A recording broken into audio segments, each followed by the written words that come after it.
Om Sahana Bhavatu Sahanau Bhunaktu Sahaviryam Karavavahai Tejasvinavadhitamastu ma vidvishavahai. Om Shanti Shanti Shanti. Om Purnamadah Purnamidam Purnat Purnamudachyate Purnasya Purnamadaya Purnamevavashishyate. Om Shanti Shanti Shanti. Shruti Smriti Purananam Alayam Karunalayam Namami Bhagavatpadam Shankaram Lokashankaram Shankaram Shankaracharyam Keshavam Badarayanam Sutra Bhashya Krutau Vande Bhagavantau Punah Punah Ishwaro Gururatmedi Murti Bheda Vibhagine Vyomavadvyapta Dehaya Dakshinamurtaye Namaha.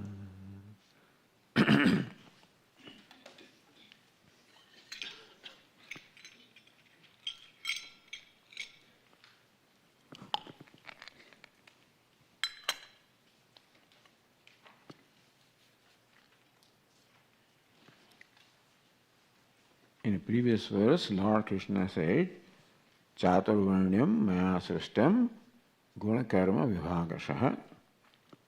I have created this universe which is made up of Chaturvarnyam, the four castes. Meaning the variety and diversity. What is meant is that the four castes and four ashramas, the stages of life, is to identify everyone and what their qualifications and aptitudes are, accordingly distributing the duties. But I have created the universe, Lord Krishna says, Tasya kartaram am vidhi, know me to be the creator of this universe, akartaram, and also know me to be the non-creator. I have created the universe and I have not created the universe. So this is how Ishwara is presented by Vedanta, that Ishwara, Bhagavan, does everything without doing anything, does not do anything while appearing to do everything. So this is how Ishwara is presented, because understanding Ishwara is understanding our own self also. Because what is the truth of Bhagavan or Ishwara happens to be our truth as well, except dimensions are different. So in 9th chapter, Lord Krishna says that there is creation, sustenance, dissolution, utpatti, sthiti, laya. Utpatti means creation, sthiti, sustenance, laya, merger or dissolution. Sarvabhutani kaunteya prakritim yanti mamigam. He Kaunteya, at the time of pralaya, time of dissolution, all the beings and things and beings, all of them come back and merge into my prakriti. Kalpakshe punastani kalpado visrujamyaham. So kalpa means whole cycle of creation, which runs into billions of years. How long the cycle of creation, I have to always remember how many zeros are involved over 10. Because the four yugas, the Satya Yuga, Treta Yuga, Dwapara Yuga, Kali Yuga, the four of them is called Chatur Yuga, which is the 430,000 years. Multiply them by 1,000 and so forth, and you get billions and trillions of Brahmaji's one day is like 8.4 billion years and his one night is... So this is how the scale of the creation is. So at the time of dissolution, the whole universe merges into my Prakriti. At the time of creation, it emerges from my Prakriti. Lord Krishna says, my Prakriti, meaning that you can call it Maya or my creative power in which everything merges at the time of the dissolution and emerges again at the time of creation. Prakritim swamadhisthaya visujami punah punah. And thus, the Prakriti, keeping the whole Prakriti under my control, I create the universe again and again and dissolve it again and again. So this is what Lord Krishna says, that I create again and again, I dissolve again and again. Our question will be, Bhagavan, what kind of universe have you created? This universe in which there is so much conflict and suffering and also a lot of disparity. There are people, some who are happy, others who are unhappy, some who are wealthy, some who are poor. This is all disparity, meaning that inequality is there everywhere. And you created this unequal world, unequal people, unequal living beings. In effect, you created some people who are happy, some others who are unhappy. What kind of thing have you created? This is called Vishama Sarjana. Vishama means that everybody is not made equal. If everybody are children of Bhagavan, you would expect them that there should be all equal, similar, but you create everything unequal. So you who are the creator of this dissimilar, unequal, diverse, verse of diversity, this world of disparity, you would be accountable for the suffering of the people and for what is happening in the universe. Because you have created, you will be accountable for what's happening in the universe. Chaturvarnyam Maya system, this universe is created by me. If you have created the universe, then you are necessarily responsible for and accountable for what the universe is and what is happening here. And therefore you are also accountable for all the suffering that we see in the universe. The Lord Krishna says, I have not created. When it comes to his responsibility, he quietly withdraws, I have not created. He takes all the credit for creation and so denies that when it comes to accountability. That I do things and still I am not accountable for the things. Now that would be a wonderful way of doing things that we do. Normally, we are told that when you perform an action, we are accountable for the outcome. Lord Krishna says, I perform all the actions and I am not accountable for the outcome. So that is the art of performing action that Lord Krishna is teaching us in a way. So he knows how to perform actions without being accountable. Then he doesn't have to answer why things are what they are. Then he says, I have not created them. By saying this, Lord Krishna is in a way teaching us how also we should perform the action, ultimately.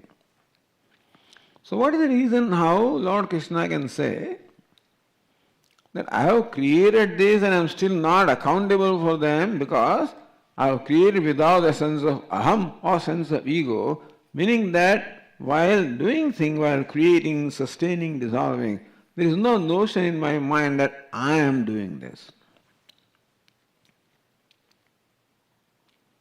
Remember, he says, I did everything. At a given point in time, he says that while doing those things, I have no sense of ego or doership that I am doing it. Meaning that people think that I am doing everything, but I know that I am not doing anything. If you're not doing anything, then how things get done? My Prakriti does everything. And therefore Lord Krishna says that in spite of doing this, I am not in any way bound by the karma, nor do I have any attachment for karma phala. Nachamam tani karmani badnanti dhananjaya. Hey Dhananjaya, all this karma of creation, sustenance, dissolution, they do not in any way bind me.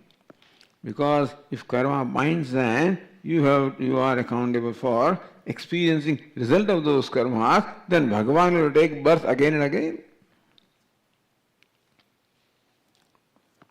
So what is the secret, Bhagavan? That you are doing all these things and still you are not bound. What is meant by bound? That he is not bound by the result of the karma. Udasinam asaktam teshu karmasu. Udasinavat asinam. Lord Krishna says, while all of these things are happening, when creation, sustenance, dissolution, everything is happening, Udasinam, I remain like Udasina, unconnected. Ut asina, I stay, I live, meaning that I exist above everything. I transcend everything, meaning that I am not connected with anything. Asaktam teshu karmasu, that I am unattached to what karma is being performed, and I have no interest at all or no attachment to the outcome at all. So while performing karma, he doesn't have a notion that I am performing, and he says, I am not attached at all to the outcome of the karma. So we think that Swami, Bhagavan, this is all right for you. Why are you telling us this? Your nature is wonderful, you are Brahman. And you are limitless, everything is possible for you. But what about us? So Lord Krishna says that is how you also can be. Essentially what I am is what you are. And in a way, therefore, Lord Krishna is teaching how to live life, how to perform action. Ultimately, meaning we have to grow to a point where we can also live like him. That you also perform action without the sense of doership, and you experience the outcome without sense of experience kartrutva and bhoktrutva. So we have the sense of kartrutva and bhoktrutva. Kartrutva means sense of doership. While I am speaking, I have this sense in my mind that I am the speaker. That's called kartrutva, the doership of an action. Are you listening to these words and you have the notion that I am the listener? Bhoktrutva, you are the experiencer of the act, experiencer of the listening. I am the agent of the act of speaking, and you are the agent of the act of listening. I am karta, you are bhokta, kartrutva and bhoktrutva. So while performing any action, we have the sense of kartrutva, doership, I am doing this. And when the outcome comes, we have the sense of bhoktrutva, I have to experience the result of my action. Swami, it is my prarabdha, what can I do? What? I must have done something. In India, this is another big complex, what did I do, Swami? That way in the West there is no law of karma, no cause and effect. They don't have this problem, what did I do to deserve this? But here we always ask, because what did I do? Kartrutva and bhoktrutva. One is karta now, becomes bhokta later. One is doer now, becomes experiencer later. This is called law of karma. Law of karma has two aspects. One is it is a law of cause and effect. And secondly, the one who performs karma is accountable for experiencing the outcome of the karma.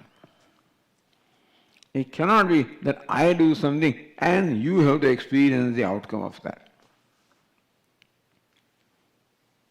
But imagine what a computer it must have been. There are countless living beings who have already gone, majority up there.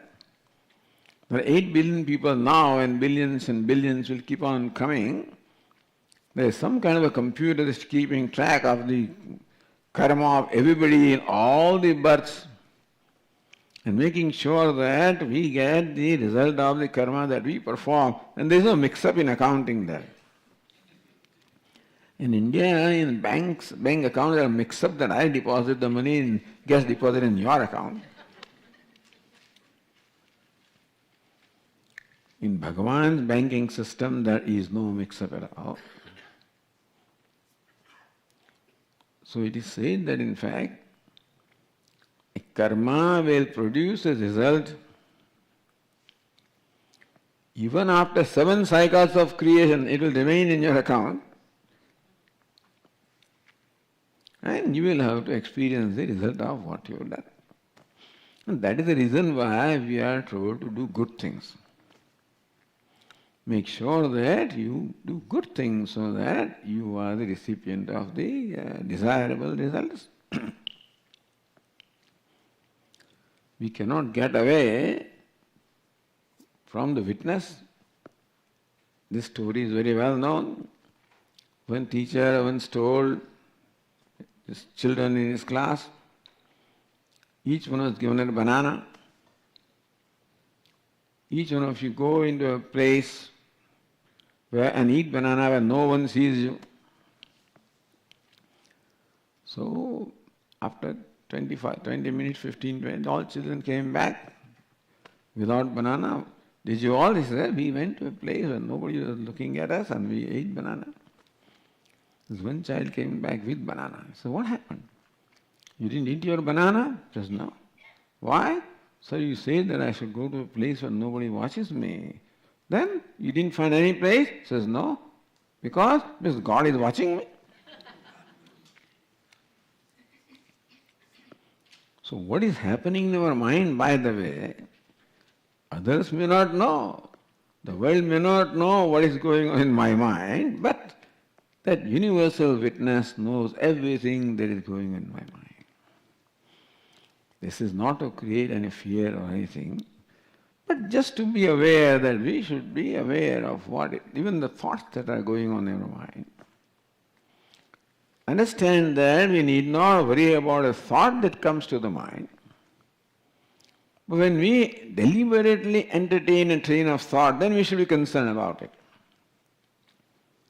A good or bad thought came and went away, no problem. The thought comes and then I maintain a train of thought because I dislike that person.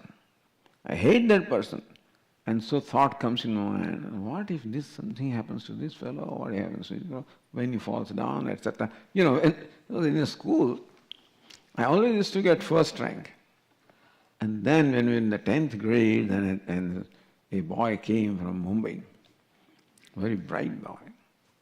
Now my first rank was gone, except that fellow was very sick. So when the time of exam comes, I was saying, what if he falls sick?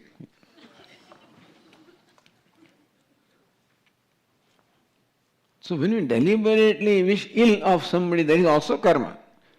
Whatever we do deliberately is called karma, not what happens. So breathing happens. Even thinking, if the thought comes, then we need not take the responsibility of their thought. But when I deliberately entertain a thought like this,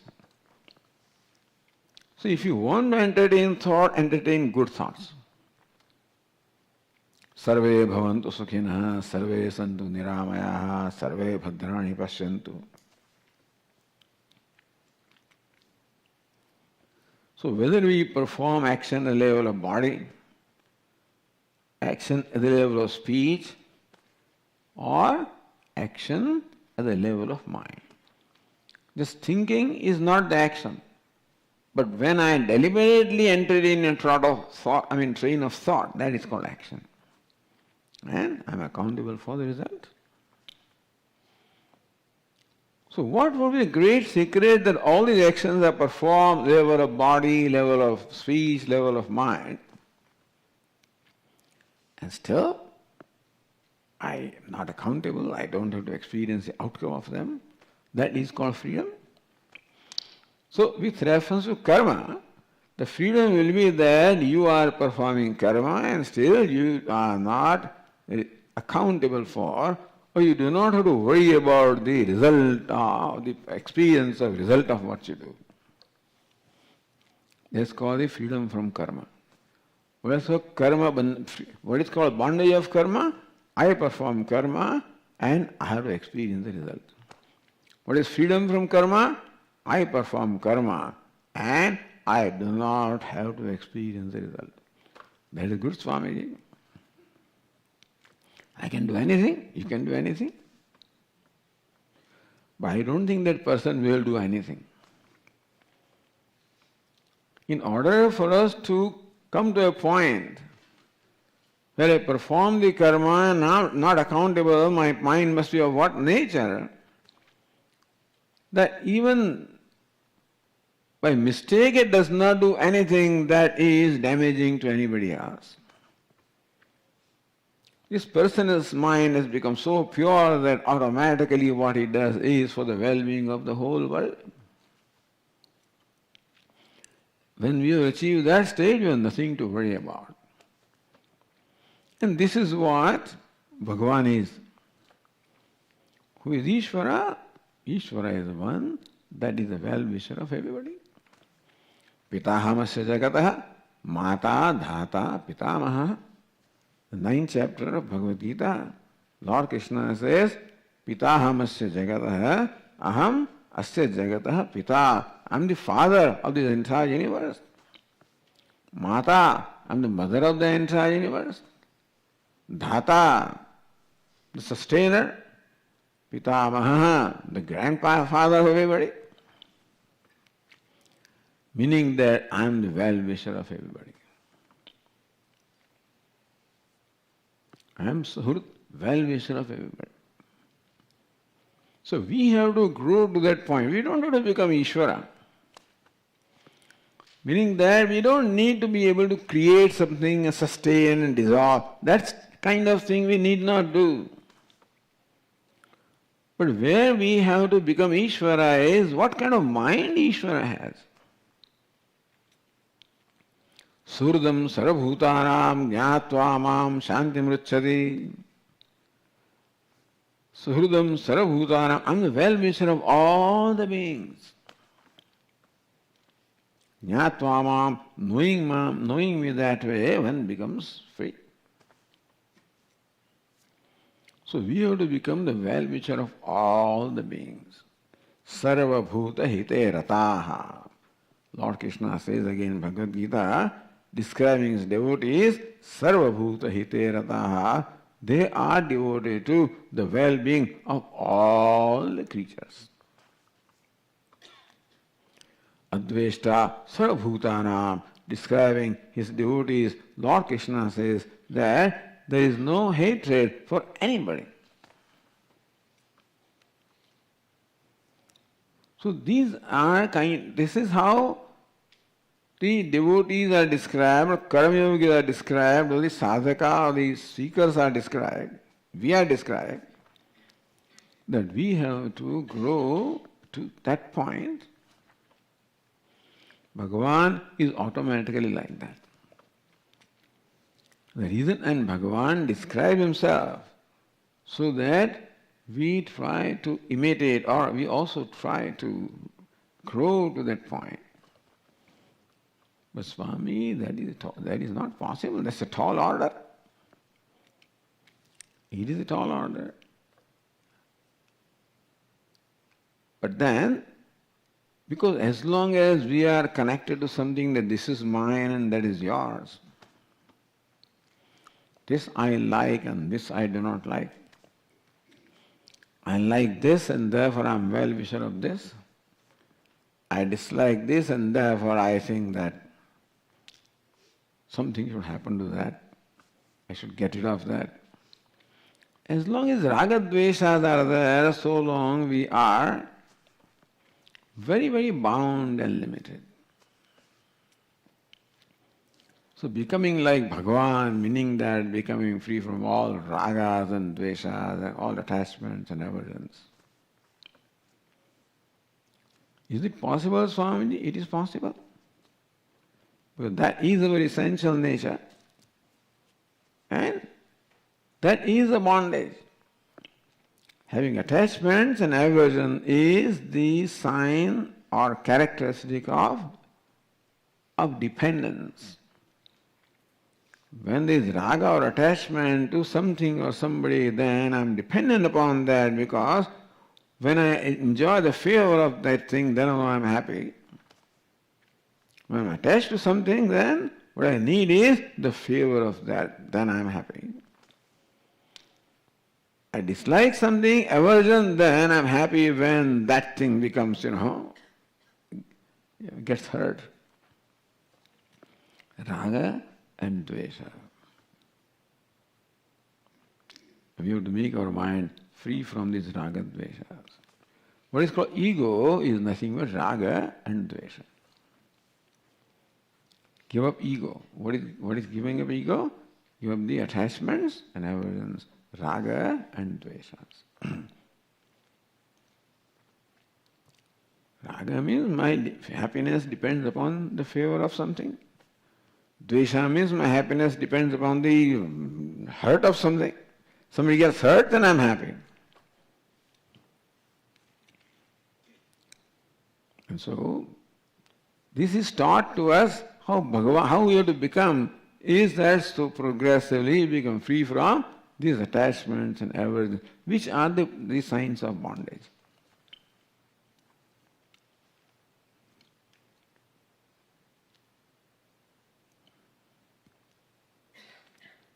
So how do we do that, Swamiji?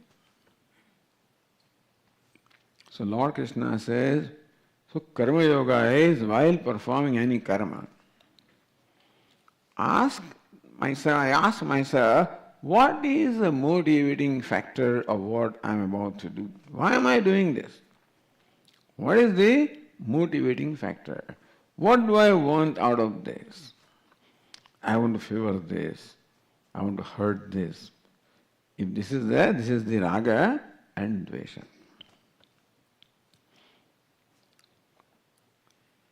And we have to be quite aware of what's the various tendencies in our mind, to recognize what is raga and dvesha, attachment and aversion, and try to neutralize them. Meaning that not be controlled by them.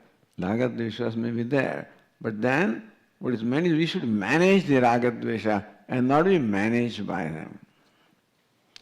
Manage the desires, not being managed by them. Our Swami used to say, if you can manage the desires, then you can afford to have a few of them. If you are managed by desires, then you cannot afford anything.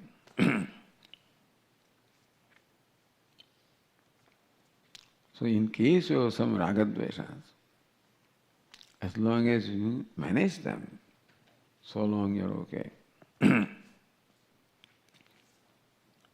And so Swami, how do I become free from raga dvesha? So this is where we were told that perform the action by being other-centered. What do I do? Have the desire, have the attitude of how can I be helpful to the others? How can I be kind to others? Whatever I do, this is, again, a big demand, very high demand, but whatever I do out of kindness.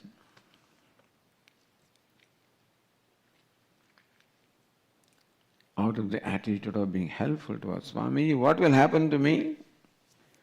You are talking about being kind and then what will happen to me? That fear always remains.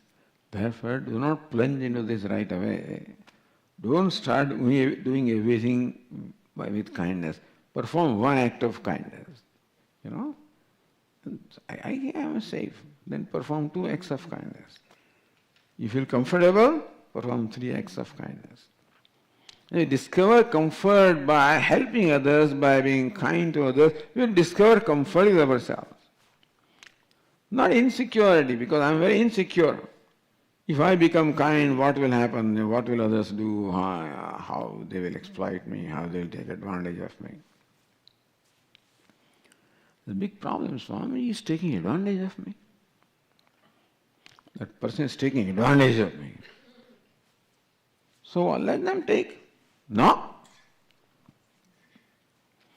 You have something and the person is taking advantage of that, so let it be. What's the problem? No, I cannot allow that. I cannot allow them to take advantage of me. I cannot allow them to exploit me. Suppose you can afford that. You can afford somebody taking advantage of you. You watch it, all right. Be generous. Who is taking advantage of, he is exploiting me. Suppose you can afford that, and let it be. So, you don't have to reach out to others. Others are reaching out to you, So they make it easy for you. Only you have to reach out to them. Other people are themselves taking advantage. That means that without my effort, they are doing it. Okay, they are actually helping me. One saint said that when people abuse me, they are favoring me because by abusing me, then they are taking away my papa. That's the belief. There is a text called, this Tattva Bodha, which says, the result of all the good things that a wise person does goes to his devotees and those who serve him and praise him. And in case he performs any unbecoming action, the results go to those who hate him. He remains free. So if he remains free, then how do you account for the actions he performs? They get distributed like this.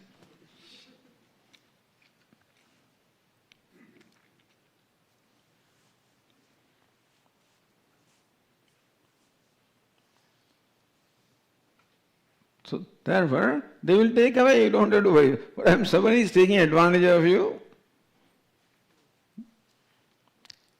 this is all easy to say, I realize that. But just take one step at a time. Allow a little bit of, Swami, he took advantage of this. Okay, let it be, if you can afford that. But basically, slowly, if our life becomes other-centered, Swamiji, that is all right, for reasons said we can't do that in Grihasthashram, don't do it, but then whatever, after all, that is the advantage of have a family member, that you have parivar or family, so I am sure that your children are taking advantage of you. And you are quite comfortable with that. That's a great training ground. I believe that this family life is a great training ground for cultivating all these attitudes of karma yoga. You are willingly allowing them to take advantage of you. Now all we need to do is slowly try to extend that to others. This is my child and therefore it's quite okay, I can do it without any problem. Because it's my child and I love the child, and so everything is okay. A little bit of that I extend to others. So what is naturally happening with reference to those who are connected to me, those who I love, with an effort I extend that, so I know what the right attitude is. What is my attitude towards whom I love? I know what, that is the attitude Bhagavan wants, that we should slowly stretch, include others. So karma yoga is process of including others. I have no difficulty in including those who are mine, I and mine, but then slowly include others. In fact, Lord Krishna wants that we should become so vast that the whole world is included. That is as vast as Lord Krishna is. Anyway, that is the idea of Adhyayana is being inclusive. For being inclusive, Swami, I can't include this one. Can't include that one. Can't do this one.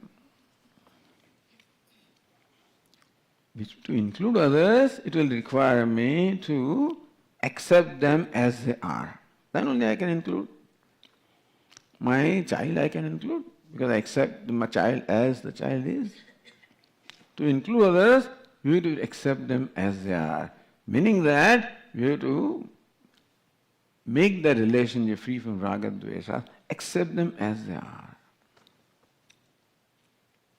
You have enough experience, fortunately, being man of family, that you know what it is to accept others as they are. My near and dear ones accept as they are. So that attitude is known to you. To a sannyasi is a talk, but to a householder it is something that is known. And that is the attitude that we should encourage and cultivate and grow into. Because with that attitude, you will include your people, the family members or those whom you love, you include them. So you know what including means? All that Lord Krishna says, it includes more and more. Karma yogi is the one who includes others. When you say that, be a contributor, that will include them.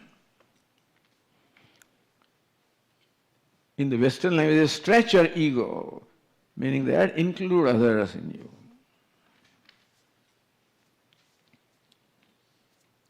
That's what Karma Yoga teaches us. And that is, but Swamiji, what do I get? You say, I include others and I become more generous and I become more accepting. What? You become happier. One simple understanding of happiness is that happiness is a direct result of my goodness. In the words of, in a mathematical language, happiness is function of your goodness. Happiness, comfort comes from, the things other than me. The world can give me comfort. This is what Maitreyi asked of Yajnavalkya. Once upon a time, Yajnavalkya called his wife Maitreyi and said, Maitreyi, I'm going to renounce this world, I'm going to walk away. And you don't have to worry because I've left, felt between you and Katyayani, that's the other wife, and therefore nothing to worry about. So Maitreyi asks a very strange question. Venerable Sir, suppose I get not only the wealth that you are leaving me, I get the whole earth full of all riches if I get that kind of wealth. Will I become immortal? Very strange question, isn't it? Will I become immortal if I get the world, earth full of all wealth and riches? If I get, will I become Kim Amrita Syam, will I become immortal? Agnes says, no, you can't become immortal by wealth. You can gain comfort by wealth, not immortality. Not true happiness. So happiness does not come from things other than yourself. So first lesson that Yajnavalkya gave to Maitreyi is, hey Maitreyi, Navare patyuhu kamaya patih priya bhavati atmasu kamaya patih priya bhavati. Hey Maitreyi, husband is dear to the wife, not for the sake of husband, but for the sake of oneself. Navare jaya kamaya jaya priya bhavati atmasu kamaya jaya priya bhavati. And conversely also, not that wife is dear to husband for the sake of wife, wife is dear to husband for the sake of his own self. Sounds very selfish, isn't it? Atmasu kamaya sarvam priyam bhavati. What is dear for the sake of Atma. What it means is that hey Maitreyi, the source of all happiness is Atma. Source of all happiness is yourself. Meaning, don't look for happiness outside. This lesson was given to Maitreyi to make her inward looking. Maitreyi recognized that the happiness that you are searching for, and you means everybody. Maitreyi stands for all human beings. The happiness that you are searching for, understand that it is not out there. You love that not for the sake of that. You love that for your own sake because you are the source of happiness, and that's the reason why you love others for your sake. You are the source of happiness. If this is recognized by Maitreyi, automatically she will become inward looking. The extrovertedness will go. My mind goes out wandering to things because it is in search of happiness and peace and love. But the basic lesson is that happiness or peace or love is your nature and therefore you cannot find it outside of yourself. So Maitreyi, calm down, relax. Stop wandering out there for seeking happiness or peace or love.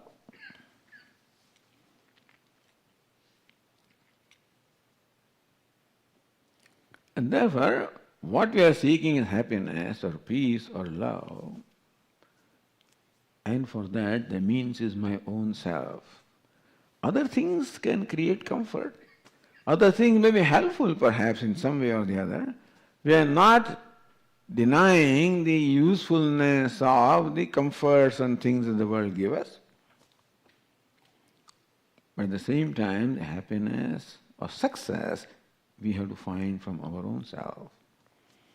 Even success, by the way, even though generally speaking success is thought to be in terms of the wealth and fame and power, etc., these are thought to be the marks of success, which is not so. Success also is nothing but my own nature. How can you say, Swamiji? When I got lottery of $15 million, I was so happy. I thought I achieved something, I was successful. When I got the new business or new contract, successful. Got a new job, successful. Got promotion, successful. Passed his exam, successful. Got admission in medical school, success, etc., etc. So what creates a sense of success is many. Sometimes getting admission, sometimes getting a job, sometimes getting a contract, sometimes getting promotion, sometimes getting rid of something also. It's not always getting something. Our Swami used to say that this man is working for many years to secure divorce from his wife, so that he can be happy. His neighbor is waiting for that to happen, so he also can be happy. So sometimes you are successful getting rid of something, sometimes successful you are getting something.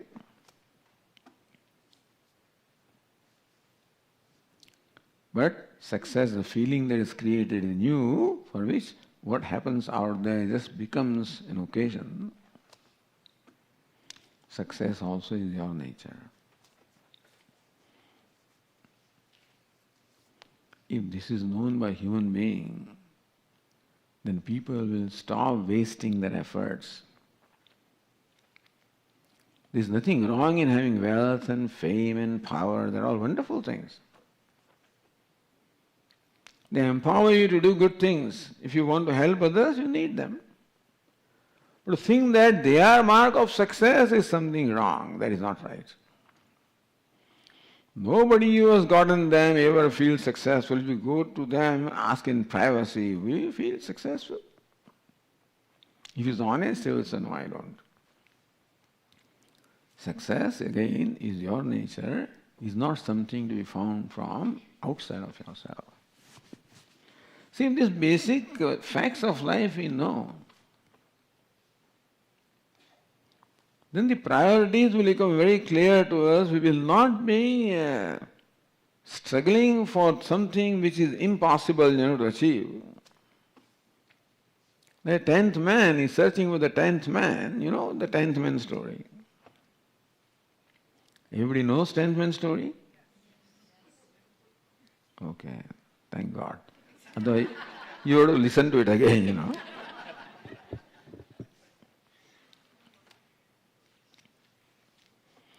People, the moment I say 10th man, people just shudder away. Swamiji again will start the same story.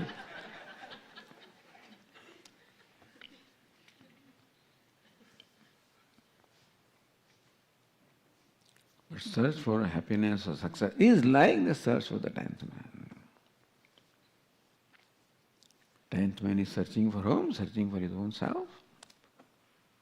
Not knowing so. So when would that happen, Swamiji, then? Naturally then success, I don't have to acquire. Is already acquired. Vedanta would say that it is the praptasya praptihi, attainment of what is already attained. So Vedanta teaches that the process of life should be not attaining what is not attained, but attaining what is already attained. You want happiness? Already attained. Success? Already attained. Love? Already attained. Then how come I don't feel Swamiji? I don't feel successful. I don't feel happy. I don't feel being loved. But then the way I start seeking for that, from there, that is not going to be successful. Something that is already acquired. If life should become the process of acquiring what is already acquired, then karma should become process of what? Not acquiring something not acquired. Karma should become process of acquiring something what is already that is acquired. You follow? If life is should become a process of acquiring success, happiness, love that is already acquired, already my nature, then the karma that I perform should also become a means of acquiring what is already acquired. Meaning that karma should not become process of acquiring what is not acquired. You follow? That is how it becomes yoga. That I already have what I want. I don't feel it, doesn't it? I don't feel it, but you already have what you want. So perform karma to give what you have rather than trying to acquire what you don't have. That's how it becomes yoga. And that is how you tap into what you have. When karma becomes a means of giving happiness to somebody, you are tapping into happiness from yourself, understand? When karma becomes the process of giving benefit to somebody, you are tapping into the benefit that is already acquired. So, the life should become process of acquiring what already acquired by making karma a means of contributing, giving, offering. So Lord Krishna says, yajñārsāt. So that's why Lord Krishna is about yajña or self-sacrifice, self-offering. Because life is, remember, process of acquiring what is already acquired. No, Swamiji, out of $1 million, not acquired. Yeah. Everything is not acquired. I want $1 million, Swamiji. You say that I already acquired? No. But what do you want through $1 million? I want a house. Is it acquired? No. I want a nice motor car. No. But why do you want a house? What do we get by getting a house or a motor car? Then? Happiness. Ultimately, whatever we want is for the sake of happiness, understand? Nobody will want anything knowing that this. Nobody will want to, fly an aeroplane knowing that this thing is going to crash. Everybody wants happiness and enjoyment, which is fair.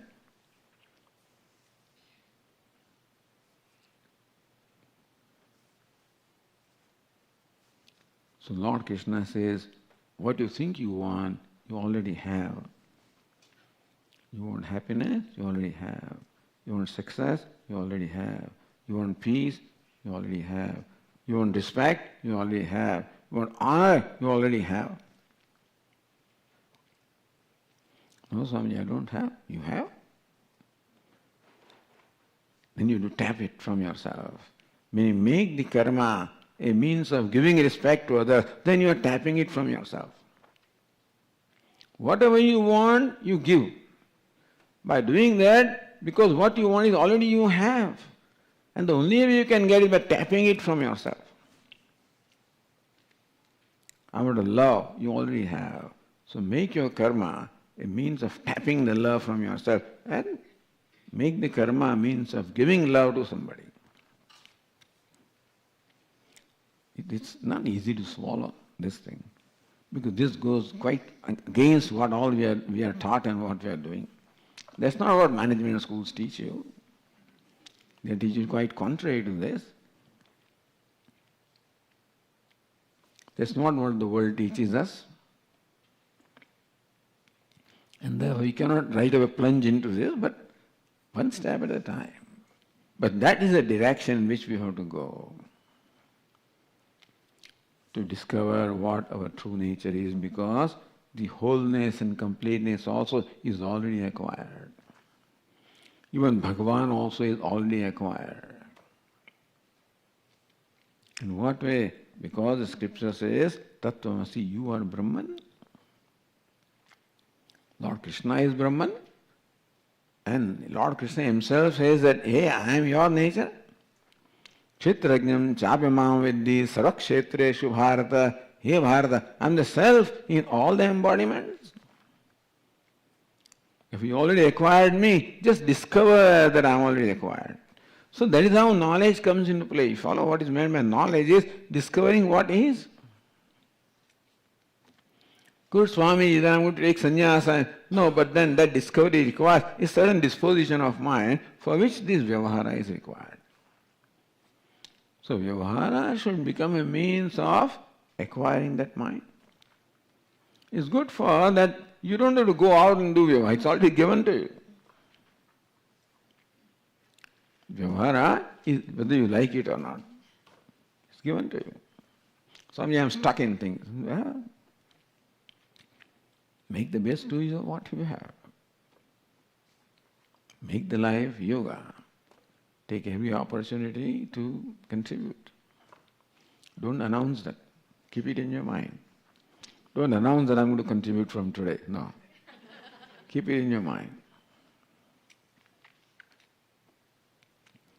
But that should be the attitude that slowly. Then we are tapping into what we already. The only way we tap what is here is by giving it. Because otherwise it remains stuck inside. All happiness is there, we don't feel it. So tap it, then you will feel. The way to become happy is try to contribute to happiness through your action. So Swamiji, I am thinking now, let everybody become happy. Thinking is not enough. Doing is required.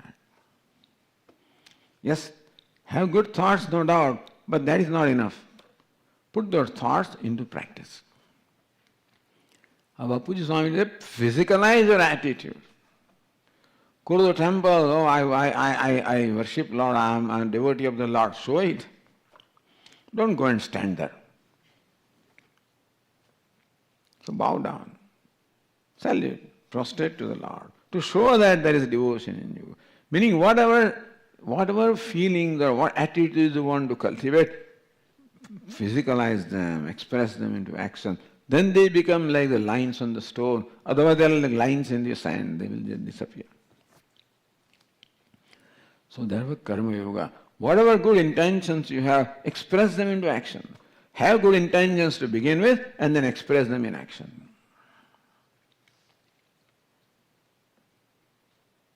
And that is how we come closer to God, closer to ourselves. Fortunately, God happens to ourselves, and this is a process of coming closer to ourselves, closer to Ishwara.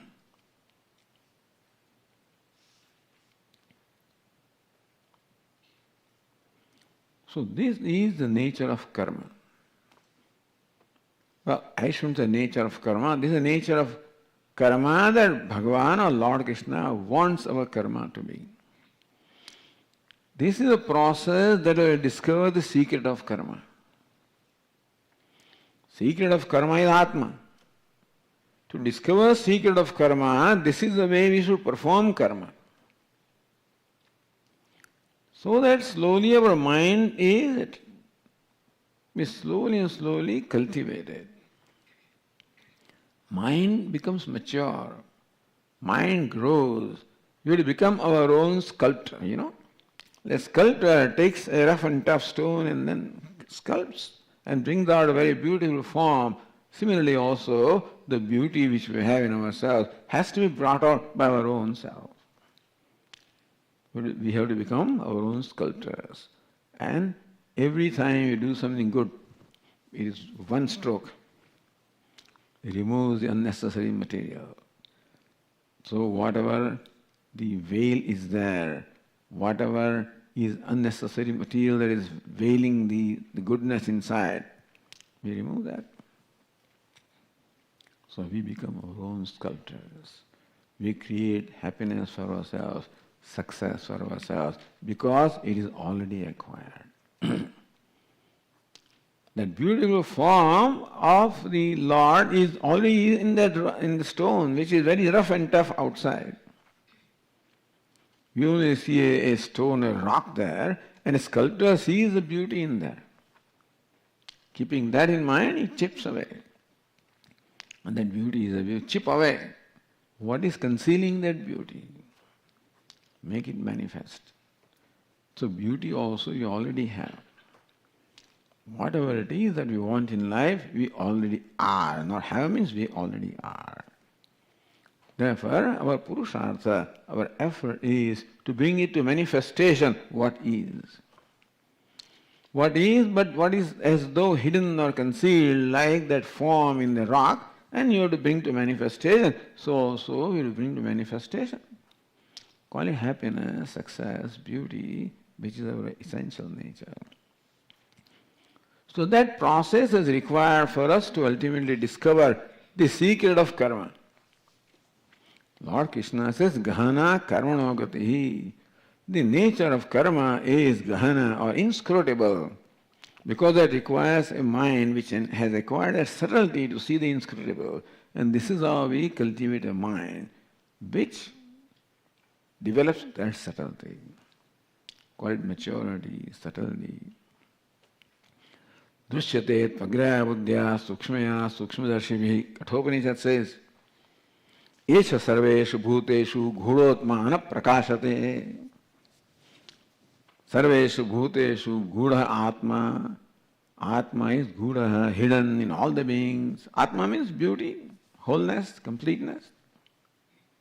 Na prakashate. Unfortunately, myself does not shine as I am complete. It always seems to reveal itself as incomplete. So how do I see myself as a complete being? Drishyate tu agraya buddhya sukshmaya sukshmadarshibhi.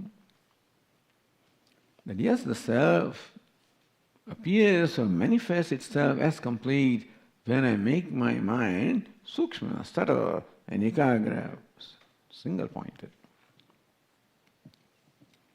So this is karma yoga, the process of making the mind sukshma, making the mind ekagra, so that we can appreciate our own self, appreciate our own beauty, appreciate our own goodness.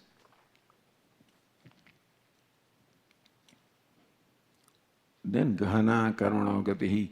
Then the inscrutable nature of karma also can be recognized by us. Okay, we'll continue our discussion.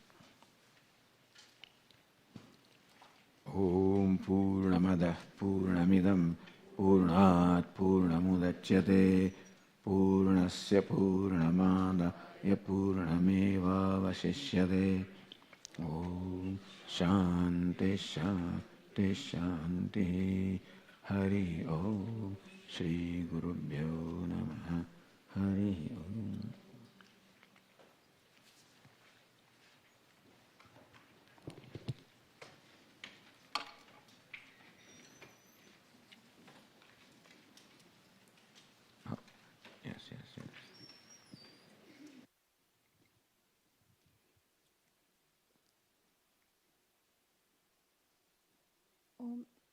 Om Namaste. Please wait for an announcement. Thank you.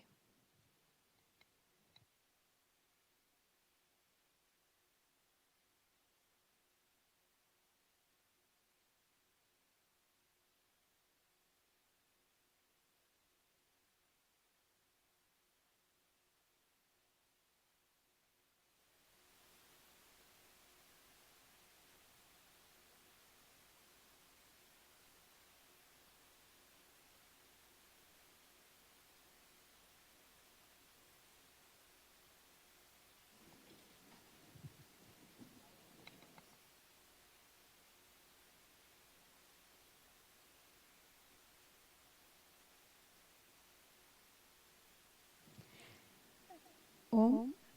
Would you all prefer a bhajan class at 10:15 to 10:45? Then we can have a short bhajan class, and we can also have session 2 in the afternoon. So if you just show your hands, okay, then I can see how many of you are interested. 10:15? Okay, thank you. So you can have a quick chai or coffee, and then we'll see you here in the auditorium. Thank you.